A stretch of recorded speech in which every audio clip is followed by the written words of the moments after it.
यह एक शिक्षक के साथ शुरू होता है जो उल्का वर्षा की घटना को समझा रहा है जो हाल ही में बार बार हो रही है और उनके शहर में देखी गई है। कक्षा में हमें जूलिया नाम की दो सुंदर लड़कियों और उसकी दोस्त स्वेतलाना, साथ ही गूगल नाम के एक किताबी युवा व्यक्ति से परिचित कराया जाता है। घर जाते समय जूलिया अपने पिता कर्नल लेबेदेव, जो एक सैन्य अधिकारी है, से आज शाम होने वाली इतिहास की सबसे बड़ी उल्का वर्षा को देखने की अनुमति मांगती है। हालांकि जूलिया की सुरक्षा को लेकर चिंतित उसके पिता ने उसे अनुमति देने से इनकार कर दिया, जिससे जूलिया निराश हो जाती है। फिर वह अपने बॉयफ्रेंड आर्तेम को फोन करती है। इस बीच पृथ्वी के बाहर एक एलियन अंतरिक्ष यान को अचानक एक उल्कापिंड से टकराते हुए देखा जाता है, जिससे वह दुर्घटनाग्रस्त हो जाता है और पृथ्वी के वायुमंडल में प्रवेश कर जाता है। विदेशी जहाज को सैन्य रडार द्वारा तुरंत पकड़ लिया जाता है और अनुमान है कि वह 500 से 900 किलोमीटर प्रति घंटे की गति से बढ़ रहा है। सेना तब 2 लड़ाकू विमानों को एलियन अंतरिक्ष यान के पास भेजती है। इस बीच आर्तेम द्वारा उठाए जाने के बाद जूलिया आखिरकार बाहर जाने का फैसला करती है और एक इमारत की छत पर अपनी दोस्त स्वेतलाना से मिलती है। अत्यंत दुर्लभ उल्का वर्षा को कई लोगों ने देखा। जूलिया और आर्तेम को स्वेतलाना के कमरे की चाबी मिलने के बाद वे कमरे में जाते हैं, जबकि स्वेतलाना अब अकेली संगीत सुनती है और दूरबीन का उपयोग करके उल्का पिंडों की बारिश का आनंद लेती है। इस बीच एलियन अंतरिक्ष यान का पीछा कर रहे 2 लड़ाकू विमानों को मिसाइलें दागने का आदेश दिया गया, जिसके परिणामस्वरूप एलियन जहाज को लगातार गंभीर नुकसान हुआ। उल्कापिंडों की बौछार देखने के लिए इकट्ठा हुए लोग एलियन जहाज को अपनी ओर आता देख डर गए और अपनी जान बचाने के लिए इधर-उधर भागने लगे। इस बीच स्वेतलाना दूरबीन से उल्का वर्षा देखने में इतनी मग्न थी कि उसे अपनी दिशा में आ रहे गिरते हुए एलियन जहाज के आने का पता देर से चला। नतीजतन स्वेतलाना, जो इमारत के ऊपर थी, एलियन जहाज से टकरा गई। जूलिया और आर्तेम उस इमारत के ढहने से चौंक गए जिसमें वे थे, जिससे वे लगभग ऊंचाई से गिर ही जाते। एलियन यान के दुर्घटनाग्रस्त होने के बाद सेना यान के पास पहुंची और संभावित खतरों का सामना करने के लिए कई सैनिकों को विभिन्न रणनीतिक स्थानों पर तैनात किया गया। कर्नल लेबेदेव पोकिन नामक किसी व्यक्ति के साथ एलियन जहाज के पास जाने लगे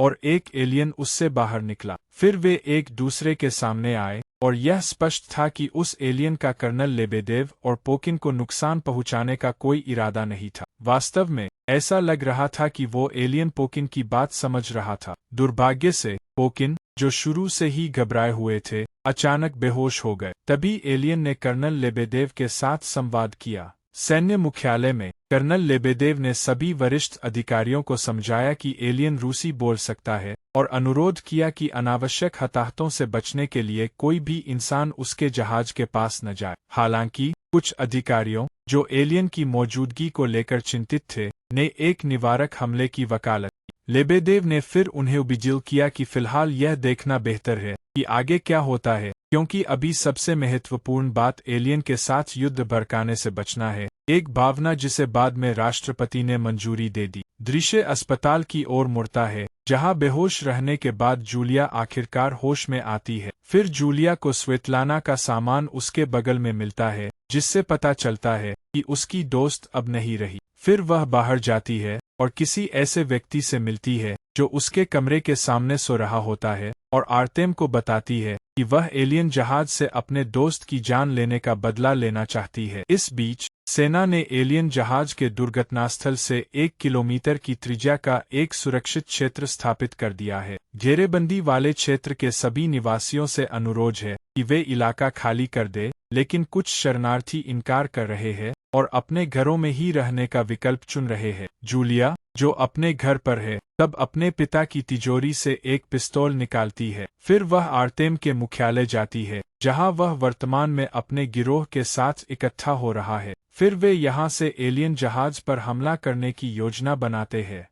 आर्तेम और उसके दोस्त एलियन विरोधी भावनाओं पर वीडियो बनाते हैं, जिसे वे एक सोशल मीडिया प्लेटफॉर्म पर अपलोड करते हैं। जैसे जैसे रात होने लगी, वे चुपचाप एक इमारत की ओर बढ़ गए। रास्ते में आर्तेम ने जूलिया से सुरक्षा के लिए और सैन्य गश्त से बचने के लिए एक कार के अंदर छिपने के लिए कहा। इस बीच आर्तेम और उसके दोस्त एक दुकान में घुस गए जहां उन्हें एक अजीब वस्तु मिली जिसके एलियन जहाज से संबंधित होने का संदेह था। आर्तेम को बताए बिना जूलिया स्वेतलाना के कमरे में गई जो अब अस्तव्यस्त था। अपनी सहेली की तस्वीर को देखते हुए जूलिया को अजीब शोर सुनाई दिया जो पास आ रहा था और पता चला कि वह एक एलियन था। चौंककर जूलिया ने अनजाने में उस पर गोली चला दी जिससे वह फिसल कर गिर गया। सौभाग्य से जूलिया को एलियन ने बचा लिया। एलियन के सिर पर धुंधली सी एक मानव का चेहरा दिख रहा था जिसे देखकर जूलिया अवाक रह गई। इसी बीच आर्तेम और उसके दोस्त गोली की आवाज और जूलिया की चीखें सुनकर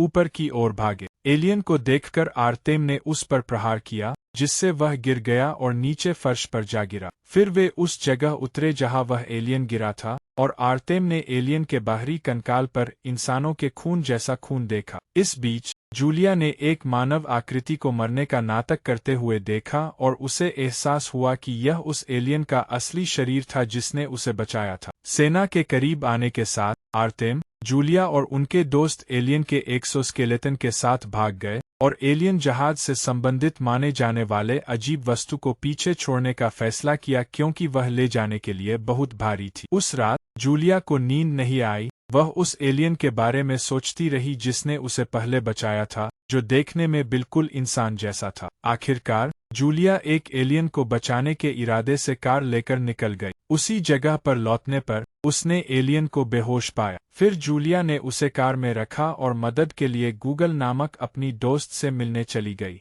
गूगल का अनुमान था कि एलियन काफी खून खो चुका है और उसे तुरंत खून चढ़ाने ब्लड ट्रांसफ्यूजन की जरूरत है, इसलिए वे एलियन को अस्पताल ले गए। जैसे ही वे सुई लगाने वाले थे, एलियन के हाथ पर अजीब धब्बे दिखाई दिए और जैसे ही जूलिया ने उनका निरीक्षण किया, एलियन ने अचानक उसका हाथ पकड़ लिया और एक कंगन उसकी कलाई पर स्थानांतरित कर दिया। फिर जूलिया ने कंगन की जांच की। उसे लगा कि उसमें कुछ खास है। गूगल द्वारा किए गए परीक्षणों से पता चला कि एलियन का ब्लड टाइप जूलिया के ब्लड टाइप के समान था। फिर जूलिया ने एलियन को अपना खून चढ़ाना शुरू कर दिया।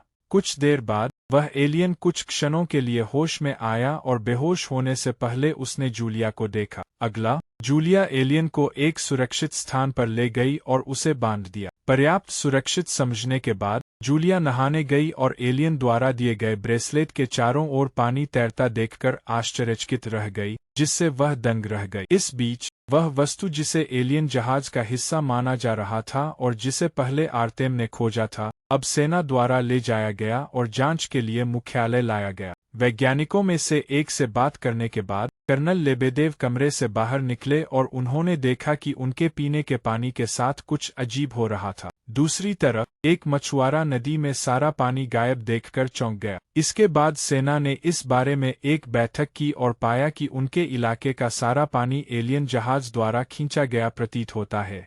उनके निरीक्षणों के अनुसार एलियन जहाज को खुद की मरम्मत के लिए पानी की आवश्यकता थी, क्योंकि यह पाया गया कि जहाज के चारों ओर पानी होने पर नुकसान 30% तक कम हो जाएगा। फिर उन्होंने सूखाग्रस्त क्षेत्रों में पानी की आपूर्ति भेजने का फैसला किया। बाद में जब जूलिया गूगल से बात कर रही थी, तभी अचानक एलियन जाग गया और जूलिया से बात की, जो उस समय उस पर पिस्तौल ताने हुए थी, और उससे कहा कि डरो मत। एलियन द्वारा रूसी भाषा बोले जाने के कारण जूलिया को इस बात से आश्चर्य हुआ। फिर उस एलियन ने अपना परिचय हीन के रूप में दिया और जूलिया को बताया कि उसे सिलिका नामक एक वस्तु ढूंढनी होगी। जूलिया ने तब हीन को कपड़े बदलने के लिए कहा। बदलने के बाद हीन को पानी मिलने पर वह बहुत खुश दिख रहा था। फिर जूलिया ने हीन को उस जगह से भगा दिया और चिंतित होकर उसके पीछे चली गई। लेकिन दुर्भाग्य से जूलिया बहुत देर से पहुंची, क्योंकि हीन को गश्ती अधिकारियों ने अजीब कपड़े पहनने और प्रतिबंधित क्षेत्र की ओर चलने के कारण पकड़ लिया था। आर्तेम के मुख्यालय पर जाते हुए वह और उसके दोस्त पहले ही हीन का एक्सोस्केलेटन लाने में कामयाब रहे थे। फिर उन्होंने उस वस्तु को काटने की कोशिश की, लेकिन वे असफल रहे। आर्तेम ने तब एक्सोस्केलेटन पर लगे खरोंचों को पानी से भीगे कपड़े से साफ किया और यह देखा गया कि एक्सोस्केलेटन ने पानी को सोख लिया और खरोंचें धीरे धीरे गायब हो गई। आर्तेम के एक दोस्त ने तब अपना हाथ एक्सोस्केलेटन में डालने की कोशिश की और आश्चर्यजनक रूप से एक्सोस्केलेटन का हाथ भी आर्तेम के दोस्त के हाथ की गति के साथ चला, लेकिन अचानक उसकी कलाई से जुड़ी हुई जड़ों जैसी कुछ चीजें दिखाई दी। वे घबरा गए, लेकिन अंततः खुद को एक्सोस्केलेटन से मुक्त कराने में कामयाब रहे। इसके बाद आर्तेम का इरादा सेना से संपर्क करने और कर्नल लेबेदेव को एक्सोस्केलेटन की खोज की रिपोर्ट करने का था, लेकिन दुर्भाग्य से कर्नल लेबेदेव से संपर्क नहीं हो सका क्योंकि वे कहीं जा रहे थे। कर्नल लेबेदेव का गंतव्य प्राप्त करने के बाद आर्तेम अपने 2 दोस्तों के साथ कर्नल लेबेदेव के आगमन की प्रतीक्षा करने के लिए नियत स्थान पर गया। इस जगह पर आसपास के निवासियों को पानी का वितरण देखा गया, जिसकी कई पुलिस अधिकारियों द्वारा कड़ी निगरानी की जा रही थी। हालांकि एक गुस्से में निवासी ने एक पत्थर उठाया और पुलिस की ओर फेंक दिया, और फेंके गए पत्थर से घायल हुए अधिकारियों में से एक ने फिर आर्तेम के दोस्त को मारा, यह सोचकर कि उसने ही ऐसा किया था। तत्काल ही निवासियों और पुलिस के बीच हंगामा शुरू हो गया। आर्तेम ने फिर दंगे को शांत करने की कोशिश की, और जब वह भीड़ के क्रोध से एक पुलिस अधिकारी को बचाने की कोशिश कर रहे थे, तो उन्हें उकसाने वाला समझ लिया गया। आर्तेम को जल्द ही पीटा गया, गिरफ्तार किया गया और पुलिस स्टेशन ले जाया गया। इस बीच कर्नल लेबेदेव आ गए, लेकिन आर्तेम ने एक्सोस्केलेटन के बारे में रिपोर्ट करने का अपना इरादा त्यागने का फैसला किया। पुलिस स्टेशन में पूछताछ के दौरान हीन आर्तेम से मिलता है, जिसे भी उसी जगह लाया गया था। आर्तेम तब हीन की ओर मुस्कुराता है, अभी भी इस बात से अनजान है कि हीन वास्तव में कौन है। इस बीच पूछताछ कर रही पुलिस हैरान है, क्योंकि ह्योन के कोई फिंगरप्रिंट नहीं है। जूलिया फिर ह्योन को मुक्त कराने के इरादे से आती है। गिरफ्तार किए गए लोगों में उसे आर्तेम भी मिलता है। फिर जूलिया आर्तेम के पीछे भागती है, जिसे अगले कमरे में ले जाया जा रहा है, और अपने पिता से आर्तेम को छुड़ाने के लिए संपर्क करने का वादा करती है। हालांकि आर्तेम कुछ ऐसा कहता है जो स्पष्ट रूप से जूलिया को परेशान कर देता है। जूलिया के हीन को पूछताछ कक्ष से सफलतापूर्वक बाहर निकालने के बाद वह हीन को अपने पिता से मिलने के लिए मना लेती है, क्योंकि उसका मानना है कि सिलिका नामक वस्तु जिसकी हीन तलाश कर रहा है सैन्य मुख्यालय में है। जूलिया फिर अपने पिता से मिलने के लिए गर्भवती होने का नाटक करती है। जब उसके पिता का ध्यान भटक जाता है, तो जूलिया उनके एक्सेस कार्ड को लेकर ह्योन को दे देती है। ह्योन सीसीटीवी फुटेज देखने और सिलिका का स्थान जानने के बाद खुद को प्रदूषणरोधी कपड़ों और लेबेदेव के एक्सेस कार्ड से बेस बदलकर वैज्ञानिकों को यह सोचने पर मजबूर करता है कि वह लेबेदेव है, और उसे विदेशी वस्तु को छूने की अनुमति देता है। ह्योन आसानी से वस्तु को खोलता है, सिलिका निकालता है और जल्दी से कमरे से निकल जाता है। भ्रमित वैज्ञानिक जल्द ही समझ जाते हैं कि वह कर्नल लेबेदेव नहीं है, और वे आपातकालीन अलार्म सक्रिय कर देते हैं। अलार्म की आवाज सुनते ही लेबेदेव पहुंचता है और जूलिया को, साथ ही ह्योन को, जो अचानक एक सैन्य वाहन में उनके साथ आ गया है, अपने साथ ले जाता है और ड्राइवर को उन्हें घर ले जाने का निर्देश देता है। इसी बीच आर्तेम आखिरकार रिहा हो जाता है और उसे उसके दोस्त ले जाते हैं। फिर वे अपने मुख्यालय लौटते हैं और एलियन जहाज पर हमला शुरू करने के लिए जरूरी सब कुछ तैयार करते हैं। आखिरकार आर्तेम जूलिया से संपर्क करता है और उसे उनके साथ शामिल होने के लिए कहता है, लेकिन जूलिया मना कर देती है। जूलिया के घर पहुंचने पर वह हीन को अपने कुत्ते से मिलवाती है, जो एक नज़र में बता सकता है कि जूलिया का कुत्ता बीमार है। फिर ह्योन कुत्ते को सिलिका दिखाता है और एक चमत्कार होता है जहां कुत्ता तुरंत ठीक हो जाता है। खाना खाते समय वे टीवी पर देखते हैं कि ह्योन को भगोड़ा घोषित कर दिया गया है, क्योंकि उसकी तस्वीर सीसीटीवी में कैद हो गई है, और खिड़की के बाहर जूलिया के पिता का सैन्य काफिला घर की ओर आ रहा है। फिर जूलिया हीन को गूगल के घर ले जाती है। इस समय गूगल आर्तेम और उसके दोस्तों द्वारा अपलोड किए गए एलियन विरोधी वीडियो देख रहा है, जो लोगों को एलियन से नफरत करने के लिए प्रेरित कर रहा है। फिर जूलिया वह पिस्तौल लेती है जो पहले गूगल को सौंपी गई थी और हीन के साथ एक संगीत कार्यक्रम में जाती है, इसे ज्यादा सुरक्षित मानते हुए। कॉन्सर्ट में उनके आने पर आर्तेम के एक दोस्त का ध्यान जाता है, जो फिर आर्तेम को इसकी सूचना देता है। ह्योन फिर जूलिया को अपने ग्रह को देखने के लिए आमंत्रित करता है, जो अविश्वसनीय रूप से सुंदर दिखता है। यहाँ ह्योन बताते हैं कि उनका ग्रह लगभग पृथ्वी जैसा ही है, सिवाय इसके कि वहाँ मृत्यु बहुत दुर्लभ है। वह यह भी बताते हैं कि उनका जहाज एक उल्कापिंड से टकराने के कारण दुर्घटनाग्रस्त हो गया, और जब वह पृथ्वी में प्रवेश कर रहा था तो मनुष्यों ने उस पर गोलियां चलाईं, जिससे और भी अधिक नुकसान हुआ। आखिर में ह्योन कहता है कि अगर कोई भी इंसान जहाज में प्रवेश करता है तो शाऊल इसे उड़ा देगा। ह्योन कहते हैं कि वह अपनी तकनीक का इस्तेमाल इंसानों पर हमला करने के लिए नहीं करेंगे, भले ही उन्हें खतरा हो, क्योंकि यह प्रोटोकॉल का हिस्सा है। उसने यह भी कहा कि जैसे ही सिलिका उसके जहाज पर वापस आ जाएगी, वह पृथ्वी छोड़ देगा। अगले दृश्य में जूलिया ह्योन को उसके जहाज तक ले जाती है, लेकिन रास्ते में आर्तेम और उसके दोस्त उन्हें रोक लेते हैं। ह्योन को तब आर्तेम द्वारा तब तक पीटा जाता है जब तक कि वह लगभग बेहोश न हो जाए, और ह्योन का सिलिका भी आर्तेम के दोस्त द्वारा ले लिया जाता है। जूलिया आर्तेम से हीन को रोकने और बचाव करने के लिए विनती करती रहती है, जिससे आर्तेम क्रोधित हो जाता है और वह जूलिया पर हमला कर देता है। जूलिया को आर्तेम द्वारा मारे जाते हुए देखकर ह्योन उछता है और आर्तेम के सभी सदस्यों को अक्षम होने तक हरा देता है। फिर आर्तेम का एक दोस्त बंदूक निकालता है और ह्योन को गोली मारने का इरादा रखता है, लेकिन दुर्भाग्य से गोली उसके अपने दोस्त को ही लग जाती है। उसी समय गश्त कर रहे पुलिस अधिकारी आ जाते हैं, जिससे आर्तेम और उसका एक दोस्त भाग जाते हैं, जबकि ह्योन को गिरफ्तार कर लिया जाता है और सैन्य मुख्यालय ले जाया जाता है। आर्तेम और उसका दोस्त जो भागने में सफल रहा, फिर यह झूठी खबर फैलाने लगे कि एलियंस में से एक ने उनके दोस्त को मार डाला है, और उन सभी को इकट्ठा होने के लिए उकसा रहे हैं जो एंटी एलियंस का समर्थन करते हैं। सभी विरोधी एलियन समुदाय के इकट्ठा होने के बाद आर्तेम एक उत्तेजक भाषण देता है, जिससे एकत्रित भीड़ और अराजक हो जाती है और ह्योन के जहाज पर हमला करने के लिए एक साथ बढ़ने लगती है। ह्योन के जहाज की रक्षा कर रहे सैनिकों और अंदर घुसने की कोशिश कर रहे लोगों के बीच रास्ते में दंगे भड़क उठे। इस बीच आर्तेम अपने मुख्यालय लौटता है और हीन के एक्सोस्केलेटन का उपयोग करने की कोशिश करता है। कहीं और जूलिया अपने पिता को यह समझाने की कोशिश करती है कि एलियन जहाज को गिराने के लिए सेना जिम्मेदार है, और यह भी बताती है कि हीन इंसान नहीं है। ह्योन तब लेबेदेव को बताता है कि अगर कोई भी इंसान उसके जहाज के पास आता है तो शाऊल उसे उड़ा देगा। जूलिया, जो अपने पिता को अपनी बात मनवाने में विफल रही, फिर एक पिस्तौल उठाती है और उसे उनके सिर पर तान देती है, धमकी देती है कि अगर उन्हें जाने नहीं दिया गया तो वह खुद को मार लेगी। लेबेदेव उन्हें एक सैन्य वाहन में जाने देने के सिवा और कुछ नहीं कर सकते, और जूलिया के ह्योन के साथ चले जाने के बाद लेबेदेव उन्हें फॉलो करने के लिए एक रणनीतिक टीम तैयार करता है। इस बीच एलियन विरोधी भीड़ अब ह्योन के जहाज के करीब पहुंच रही है। फिर उन्हें अन्य एलियंस रोक लेते हैं, और यहाँ यह स्पष्ट है कि एलियंस केवल हमलावरों को रोकते हैं,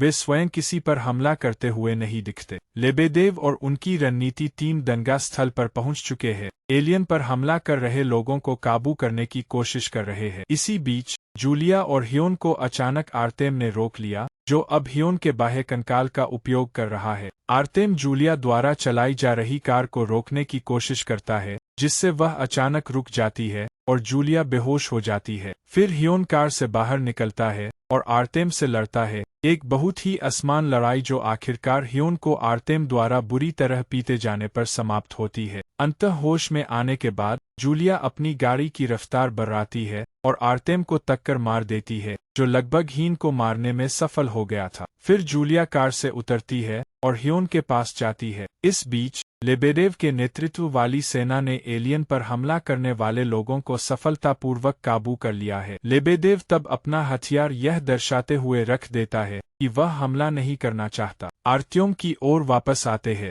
जो कार में फंसा हुआ है। वह खुद को कार से बाहर निकलने के लिए मजबूर करता है, जिससे उसके पहने हुए एक्सोस्केलेटन, बाहरी कंकाल, हाथ का हिस्सा कट जाता है। आर्तेम फिर स्वचालित रूप से बाह्य कंकाल से बाहर निकलता है और देखता है कि ह्योन अभी भी जीवित है। फिर आर्तेम ह्योन पर गोली चलाने के लिए एक हथियार उठाता है, और यह देखकर ह्योन जूलिया को बचाने के लिए अपना शरीर मोड़ने की कोशिश करता है, लेकिन दुर्भाग्य से बहुत देर हो चुकी होती है। लेबेदेव यह देखकर तुरंत जूलिया और ह्योन की ओर दौड़ता है, जो बेहोश दिख रहे हैं। लेबेदेव तब जूलिया को गले लगाता है और अपनी बेटी के लिए शोक करता है, यह महसूस करते हुए कि वह बेजान है। फिर वह एलियन लेबेडेव के पास जाता है और वे हीन और जूलिया को लेकर लेबेडेव को अपने यान में प्रवेश करने की अनुमति देते हैं। जहाज के अंदर हेयोन और जूलिया को एक विश्राम क्षेत्र में रखा गया है। फिर वह एलियन लेबेडेव को खड़ा हुआ छोड़ देता है, जो जूलिया के शरीर को पानी की धारा जैसी किसी चीज से ढकता हुआ देखता रहता है।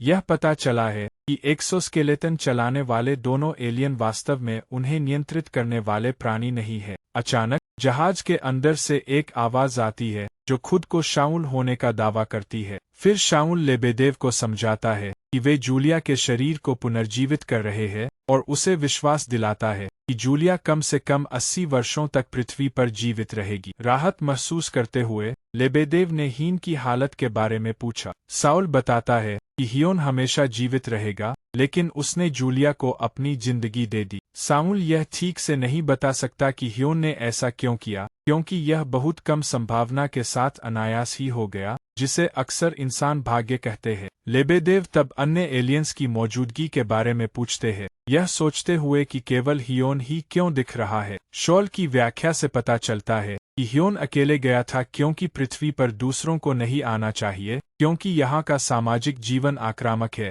जलवायु कठोर है और पिछले 5000 वर्षों में हिंसा से 40 लाख मौतें हुई है। इसके अतिरिक्त उसी अवधि में संसाधन विवादों के कारण 15,000 सैन्य संघर्ष हुए और मानवता का विस्तार 600 वर्षों से अधिक समय से चल रहा है। उनकी प्रजाति अन्य विकासशील ग्रहों पर एक अवलोकन मिशन पर थी और उस मिशन से हेयोन ने जानकारी इकट्ठा की और यह साबित करना चाहा कि पृथ्वी पर मनुष्य उनकी प्रजाति से मिलने के लिए तैयार है या नहीं, जबकि मिशन का अपेक्षित परिणाम नकारात्मक था। हालांकि अभी भी कुछ अन्य कारक है जो शुरुआती अनुमान को बदल सकते हैं। यह सब हियोन के फैसलों पर निर्भर करता है, जिनका अभी तक विश्लेषण नहीं किया जा सकता है, जिसमें शाउल का हियोन और जूलिया के रिश्ते को लेकर गलतफहमी भी शामिल है। इस मिशन के नतीजों की समीक्षा अभी भी की जाएगी और भविष्य हियोन पर निर्भर करता है, क्योंकि हियोन के कुछ पहलू ऐसे हैं जिन्हें शॉल नहीं समझता। यहीं पर लेबेडेव जवाब देते हैं कि अनंत काल से भी ज्यादा महत्वपूर्ण चीजें होती है। फिर हमें जूलिया को जागते हुए और हियोन के पास आते हुए दिखाया जाता है, जो अभी भी बेहोश है, और फिल्म हियोन के जहाज के पृथ्वी से उड़ने के दृश्य के साथ समाप्त होती है, जो लाखों घन मीटर पानी का छिड़काव कर रहा है और हीन अभी भी जीवित है। अंत में जूलिया अपने कुत्ते और हियोन द्वारा दिए गए कंगन के साथ चमकती हुई दिखाई देती है। धरती पर एलियंस को आए 3 साल हो गए हैं और किसी को पता भी नहीं चला। ग्रह अपनी सुरक्षा सुनिश्चित कर रहा है, जिसमें संयुक्त राज्य अमेरिका, रूस और चीन आगे बढ़ रहे हैं। पृथ्वी की कक्षा में एक नया उपग्रह तैनात किया जा रहा है, जिसका उद्देश्य गहरे अंतरिक्ष पर निगरानी रखना है, ताकि कोई भी परग्रही वस्तु ग्रह के पास बिना ध्यान दिए दोबारा न आ सके। जैसे ही सैटेलाइट खुलता है, एक अजीब एलियन जहाज अपने तंबू जैसे अंगों को हिलाता हुआ दिखाई देता है। अचानक उसमें से एक शटल निकलती है, पृथ्वी की ओर बढ़ती है और वायुमंडल में प्रवेश करती है। इस बीच समुद्र में कहीं शटल पानी के भीतर एक पनडुब्बी की तरह चलती हुई दिखाई दे रही है। 4 महीने बाद यूलिया को अपने कुत्ते के साथ अपार्टमेंट कॉम्प्लेक्स में जॉगिंग करते हुए देखा जाता है। कुत्ता भाग जाता है और उसके बुलाने पर वापस नहीं आता। वह अपने साथ मौजूद पुरुषों को उसे ढूंढने में मदद करने के लिए कहती है। बाद में जब वह रोबोटिक्स क्लास में बैठी होती है, तो उसकी दोस्त उसे लैब से आई कुछ नई जानकारी के बारे में पूछती है। वह उसे बताती है कि अगर उसने कोई भी जानकारी साझा की, तो उसके गार्ड को उसे मौके पर ही गोली मारनी होगी। क्लास के बाद यूलिया का दोस्त उससे अपने प्यार का इजहार करने की कोशिश करता है, लेकिन वह जानबूझकर उसे रोक देती है और कहती है कि अगर वे दोस्त बने रहें तो वह ज्यादा सुरक्षित रहेगा। उसके रक्षक उन्हें उसके पिता की गाड़ी तक ले जाते हैं।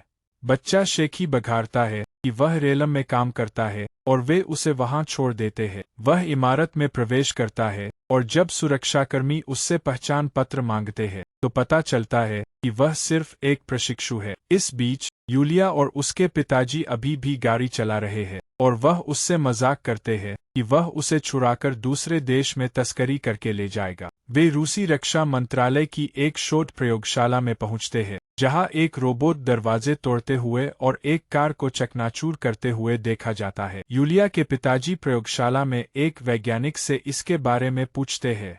वैज्ञानिक बताते हैं कि यह किसी प्रकार की जैव प्रौद्योगिकी है। रोबोट को एक इंसान संचार के माध्यम से बात करके नियंत्रित कर रहा है। यह आम धारणा है कि यह एक रूसी परग्रही सहनिर्माण है। वैज्ञानिक तब बताते हैं कि यूलिया यह समझने की कुंजी है कि यह सब कैसे काम करता है। इसी बीच सुविधा में कहीं यूलिया एक प्रयोग में भाग ले रही है। मुख्य वैज्ञानिक उससे परग्रही अंतरिक्ष यान के साथ हुई उसकी मुठभेड़ के बारे में पूछताछ करता है और न केवल उसके जवाबों पर बल्कि उसकी प्रतिक्रियाओं पर भी निगरानी रखता है। जब वह मुठभेड़ में मरने वाली उसकी दोस्त के बारे में उससे पूछता है तो जवाब देने की अनिच्छा में अचानक प्रेमी को प्रयोगशाला में लाया जाता है। वह उससे बात करना शुरू करता है और वह अविश्वसनीय रूप से परेशान हो जाती है। वैज्ञानिक को प्रयोग रोकने के लिए कहती है और अपनी बेड़ियों को तोड़ने की कोशिश करती है। जैसे जैसे वह बात करता रहता है, वैज्ञानिक उसे प्रोत्साहित करता है और अचानक बिजली का एक विशाल उछाल आता है। उस रात यूलिया एक बार में पी रही है। उसकी नज़र इवान पर पड़ती है और वह उसे एक ड्रिंक खरीद कर देती है ताकि उसे पता चल जाए कि उसे उस पर शक है। इसलिए वह बार में उसके साथ आ जाता है। जाने से पहले वह उसे पीने के लिए कुछ देती है, लेकिन तभी एक दूसरा आदमी आकर कहता है कि उन्हें जाना होगा। वह आदमी अपना परिचय हॉकिन के रूप में देता है और कहता है कि यूलिया को उसके साथ आना होगा, भले ही वह नहीं चाहती हो। इवान और हॉकिन लड़ने लगते हैं, लेकिन यूलिया सैनिक के सिर पर मारती है जिससे वह बेहोश हो जाता है। वह और हॉकिन बार से निकलते हैं और उस एलियन अंतरिक्ष यान को सामुल कहते हैं। यह पता लगाता है कि वे कहाँ है और उनके लिए सवारी ढूंढता है। उन्हें 2 यात्रियों वाली कार तक ले जाता है। यह एलियंस के पृथ्वी पर वापस आने की डिजिटल व्याख्या का जिम्मा लेता है।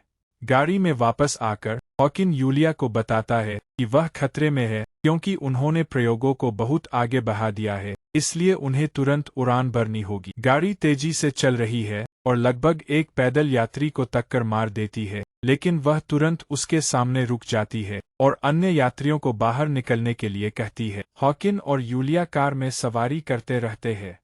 इवान उनका पीछा करता है और एक पहिए पर गोली मारता है। वह एक कार दुर्घटना का कारण बनता है, लेकिन शामुल उसे ऊपर से ट्रैक करता है और उसे बचाने में कामयाब रहता है। इवान ने जनरल को फोन करके बताया कि उसने उन्हें खो दिया है। शॉल हॉकिन और यूलिया को जंगल के बीच एक दूरदराज जगह पर ले जाता है। वह अनिच्छा से अंदर जाती है, लेकिन अचानक वहां मौजूद उसके कुत्ते द्वारा उसका स्वागत किया जाता है। यूलिया ने हॉकिन को बताया कि उसने सोचा था कि वह मर गया है। ऐसा लगता है कि पिछली मुलाकात में उसने जिस एलियन की मदद की थी वह वही था। उसका कहना है कि पिछली बार सब कुछ गलत हो गया था। वे घर के अंदर जाते हैं और वे इस बारे में बात करते हैं कि वह पृथ्वी पर कैसे रह रहा है। कहीं हॉकिन उसे बताता है कि उसे पहली मुठभेड़ के बाद चले जाना था, लेकिन उसने प्रोटोकॉल का उल्लंघन किया और पृथ्वी के करीब सोल पर ही टिका रहा। वे चुंबन करते हैं और प्रेम करते हैं क्योंकि शामुल को अपना रूप बदलते हुए देखा जाता है। यह कच्चा हो जाता है। अगली सुबह यूलिया अपने पिताजी को फोन करती है और उन्हें बताती है कि वह हॉकिन के साथ है। वह उसे बताती है कि उसे जाना होगा क्योंकि वह अब पृथ्वी पर नहीं रहती है और उससे कहती है कि वह किसी को न बताए। फिर भी जनरल अपने आदमियों को उसका सिग्नल ट्रैक करने का आदेश देता है। यूलिया घर में वापस आती है जहां हॉकिन नाश्ते के साथ उसका इंतजार कर रहा है। इसी बीच एक रणनीति इकाई ने हॉकिन और यूलिया के साथ घर को घेर लिया है और उस पर धावा बोलने के लिए तैयार है। जनरल लीव उन्हें पीछे हटने के लिए कहते हैं, लेकिन रो कॉल को बीच में रोकता है और जनरल के आदेश को बदलकर देखते ही गोली मारने का आदेश कर देता है। यूनिट घर में प्रवेश करती है। हॉकिन कुछ सैनिकों को मार भगाता है, फिर वे दोनों भाग जाते हैं। उसका जहाज सक्रिय हो गया है और नदी पर उनका इंतजार कर रहा है। हॉकिन कूदता है, लेकिन यूनिट उनका पीछा करती है और यूलिया के जहाज में चढ़ते समय उसे गोली मार देती है। हॉकिन उड़ जाता है। अचानक उन पर मिसाइल दागने का आदेश आता है, लेकिन हॉकिन मिसाइल को हवा में ही नष्ट कर देता है। जहाज अभी भी क्षतिग्रस्त है और यह आसमान से गिरकर नदी में जा गिरता है। हॉकिन साउल तक पहुंचने की कोशिश करता है, लेकिन रो उसे बताता है कि यूलिया को मदद की जरूरत है। रो युद्ध मोड में आ जाता है और जहाज पर गोली चलाता है। वापस सुविधा में आर्तोम अपने गार्ड को धोखा देता है और रोबोट के अंदर घुसने, उसे चुराने और उसमें भागने में कामयाब हो जाता है। वह नदी पर एक पुल पर पहुंचता है और सुनता है कि जहाज के बाद एक यूनिट है जो उन्हें मार गिराने के लिए तैयार है। जहाज पानी में तैरता है, लेकिन उस पर 2 हेलीकॉप्टर से गोलियां बरसाई जाती है। यह पानी से बाहर उड़ता है और हवा में गिरता है। पानी इसके पीछे पीछे आता है। अंततः वह जमीन पर गिर जाता है। हेलीकॉप्टर अपनी जगह पर है। रो से मारने का आदेश मिल रहा है। तभी आर्तम और रोबोट सूट उनमें से एक पर कूद पड़ते हैं और उसे चीरफाड़ कर रख देते हैं। जमीन पर जनरल जहाज तक पहुंचता है और यूलिया को देखने जाता है, लेकिन वह और हॉकिन पहले ही भाग चुके होते हैं। जब उन्हें आर्तोम मिलता है तो वह उसे एम्बुलेंस तक ले जाता है, जो देखता है कि उसे चोट लगी है और उनसे कहता है कि वह उसके लिए डॉक्टर बुलाएगा। शहर को धमकाते हुए वे खुलासा करते हैं कि एलियंस ही ऐसा कर रहे हैं। वह बदले की मांग करता है, जिस पर उप प्रधानमंत्री कहते हैं कि उन्हें सबूत चाहिए ताकि वे ऐसी कार्रवाई की पुष्टि कर सके। जनरल लीव ने इस बीच विशेष प्रोटोकॉल लागू करने का अनुरोध किया है। उनका कहना है कि उनके सभी संचार के लिए केवल एनालॉग तकनीक का उपयोग किया जाना चाहिए। उप प्रधानमंत्री सहमत है और बदलाव की तैयारियां शुरू हो जाती है। उसी समय हॉकिन, यूलिया और आर्तोम उसके लिए पानी लेने एक दुकान पर पहुंचते हैं। हॉकिन उसे खरीदने के लिए अंदर जाता है। जब उसे सही तरह का पानी मिल जाता है और वह काउंटर पर जाता है, सभी लोगों के सोन बजने लगते हैं। स्टोर में हर कोई यूलिया और संभावित आतंकी हमले के बारे में बात कर रहा है।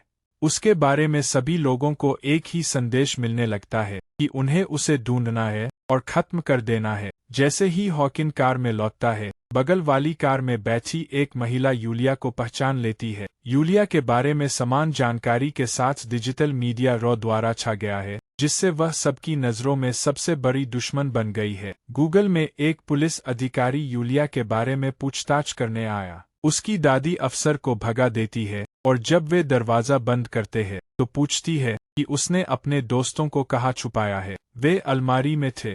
अगले ही पल आर्तोम और हॉकिन यूलिया को पानी में डुबो देते हैं। हॉकिन उसे बताती है कि वह अब इंसान नहीं रही। वो कहता है कि दर्द उसे बदल रहा है, उसे बेहद, अगर खतरनाक नहीं तो शक्तिशाली बना रहा है। रो ने यह अनुमान लगाया है कि उसकी मृत्यु बाकी सभी को उसकी शक्ति से बचा सकती है और इसलिए वह उसे नष्ट करना चाहता है। बाद में गूगल और आर्तोम जानबूझकर हॉकिन को शराब पिलाते हैं और उसे रक्षा मंत्रालय ले जाने का फैसला करते हैं। आर्तोम ने गूगल के पास कोई विकल्प नहीं छोड़ा है।